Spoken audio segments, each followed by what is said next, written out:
So there's one extremely important thing that will determine your next 5 years as a senior professional. And this is something that no one ever talks about because it's easier to ignore than it is to address. And it isn't your industry, it's not your company's culture, or even things like the economy.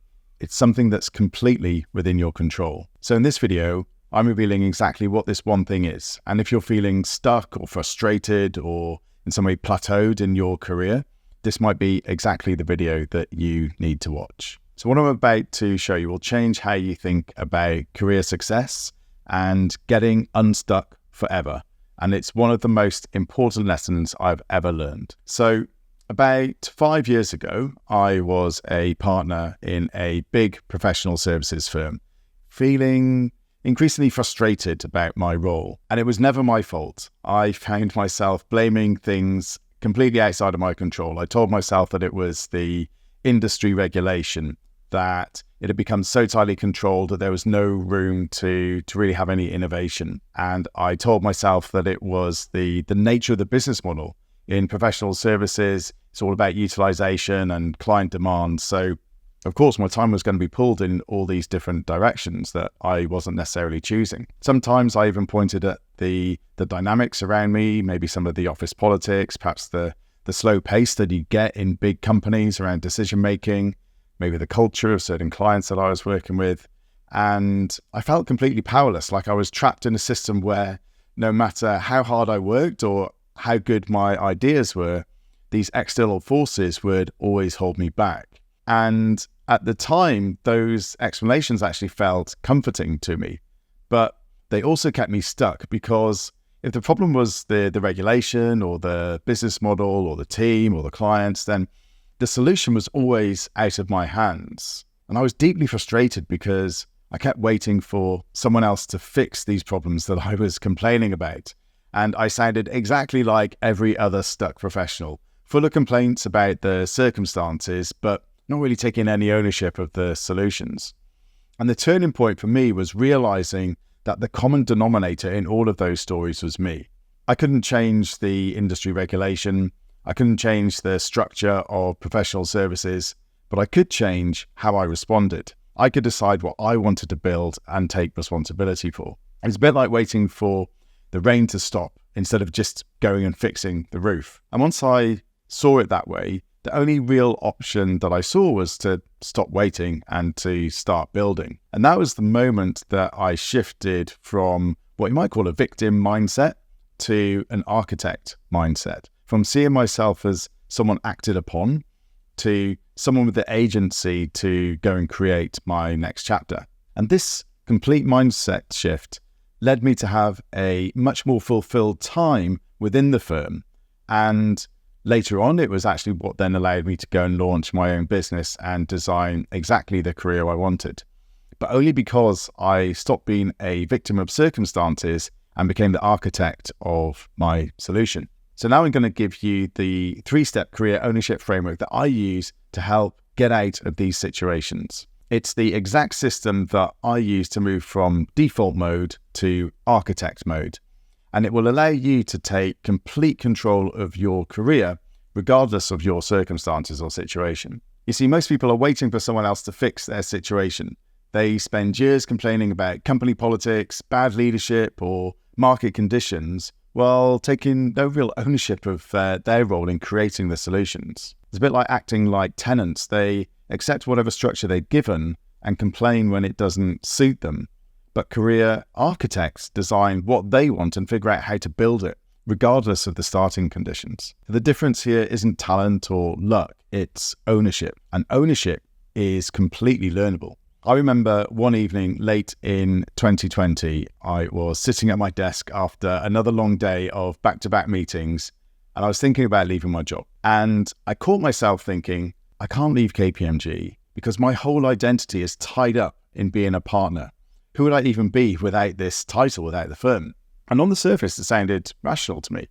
But underneath, I was anxious and I was restless. And that thinking about my identity being so tied to my role and the firm was just a default story that I was telling myself. It was an easy explanation that kept me where I was instead of facing the truth that I had a choice. And then it hit me. the title didn't own me. My ability to build trust, guide people through big decisions, and have a positive impact on others, those things weren't tied to my title. They were mine. And I realized that I'd been running this default story in my head, and the more I'd been repeating it, the more trapped it had made me feel. And that was a huge shift for me, because I think once you see your default stories for what they are, you can't unsee them, and you realize that they're not facts. They're just old scripts that you've been playing on repeat. So here's exactly what I want you to do. Start noticing the sentences you use when you talk about your career, especially the ones that start with things like, I can't, or that's just the way it is. So my default story was, I can't move because my whole identity is tied to this role, tied to this firm. But when I realized I needed to take ownership of the situation, I thought, yeah, sure, I've built an identity here and I'm proud of that, but I could also build a new one somewhere else. Another common default story I hear from senior professionals is that the industry is just too political. It's the same in every company, and that's just a fact. But a better way of thinking about it is that politics exist everywhere, but I can choose whether I let the politics define my experience. The reason this works is simple, because when you have that awareness, it creates choice. If you don't notice that your default stories are what they are, then you'll just keep believing them. But once you spot them, you can decide whether to keep telling yourself that version, or you can flip it into a story that gives you back your own control. But here's what you must not do. Don't beat yourself up when you catch yourself in the default story mode. We all do it, but the mistake isn't the story, it's staying there and continuing to believe the story. So the real power is in catching it, flipping it, and reclaiming the ownership that you've been kind of inadvertently giving away by believing those stories. So once I started spotting those default stories for myself, I could see how often I was giving my power away without realizing it. But spotting the story isn't enough. The next step is then actually taking back ownership. I remember sitting in a senior leadership meeting, and I was pushing for a change that I really believed in about how we supported our people. It was something that mattered, and the conversation quickly got bogged down in competing priorities, politics, and the need for getting a consensus on this thing. And I left that meeting thinking that there's no point in me pushing this. The nature and the size of the firm would just always slow things like this down. And at the time, I genuinely believed that.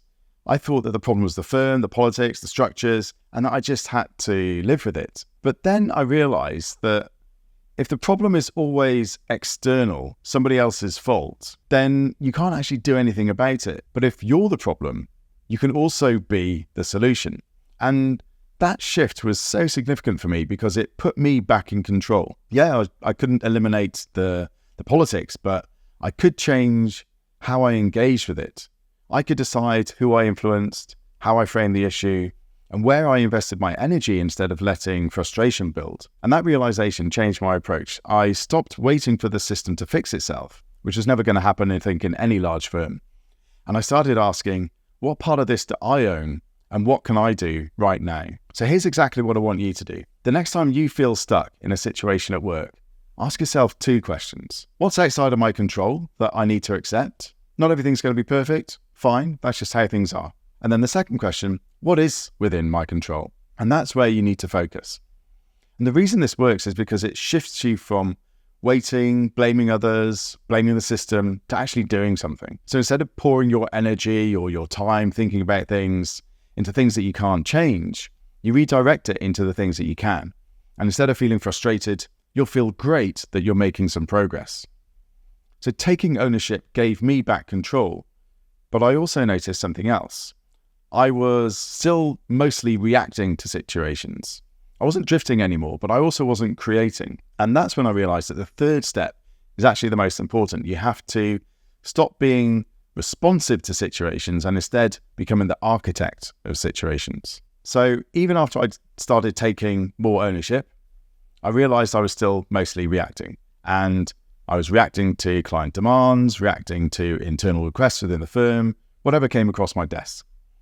And the shift came when I stopped and thought, oh, hang on a minute. I've been building my whole career here by responding to what others put in front of me.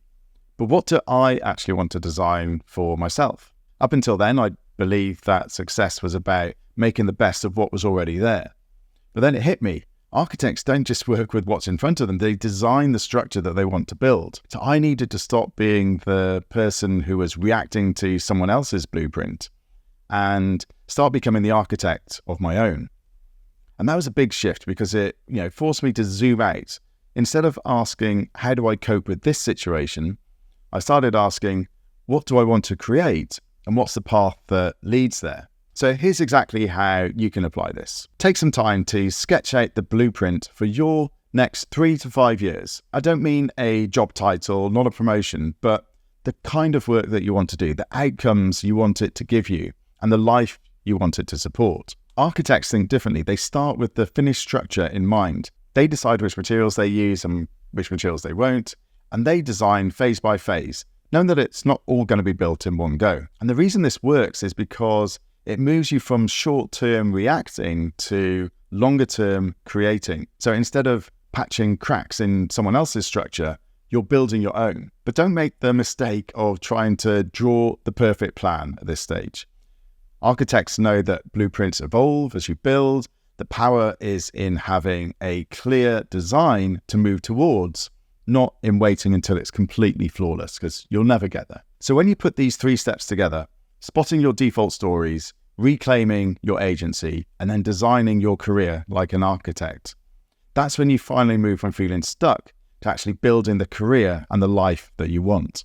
And look, I get it. Taking complete ownership of your career when you've actually been successful playing by other people's rules for quite some time isn't easy. We've all got patterns, blind spots, and these comfortable excuses that have served us really well up until this point. And, part of you might be thinking, but my situation is really different to yours, or you don't understand the constraints that I'm dealing with. Well, look, I had those exact same thoughts, and every professional I work with has those exact same thoughts. But here's what I've learned. The people who transform their careers over the next 5 years are not going to be the ones with the easier circumstances. They're going to be the ones who stop waiting for better circumstances and start taking ownership of the ones that they have. So your path to ownership will look different to mine. Maybe you'll use these insights to make bold moves within your current company. Maybe you'll realize that you need to change industries completely. Or maybe you'll discover that you're exactly where you need to be, but now with a completely different mindset about how you're going to show up. So the point isn't to follow my exact journey. The point is to stop giving your power away to circumstances that you can't control and start using it to architect the career that you actually want. So if you want to become the architect of your career instead of a victim of your circumstances, start with this 3-step framework that I've just shown you. So step 1, stop your default stories so that you can see where you've been giving your power away. Step 2, reclaim your agency by focusing on what's within your control and taking ownership of it. And step 3, design your architect role by sketching the blueprint for what you actually want to build instead of just reacting to the opportunities that you're given. But here's the thing, ownership on its own won't create the breakthrough you're looking for unless you know what you're aiming at. Ownership without proper direction just means you're more effective, but it's something that isn't necessarily getting you to where you want to be. So watch this video next, where I break down exactly how to prepare for your next move, because even with complete ownership, confusion about your direction will just waste the next 5 years of opportunity.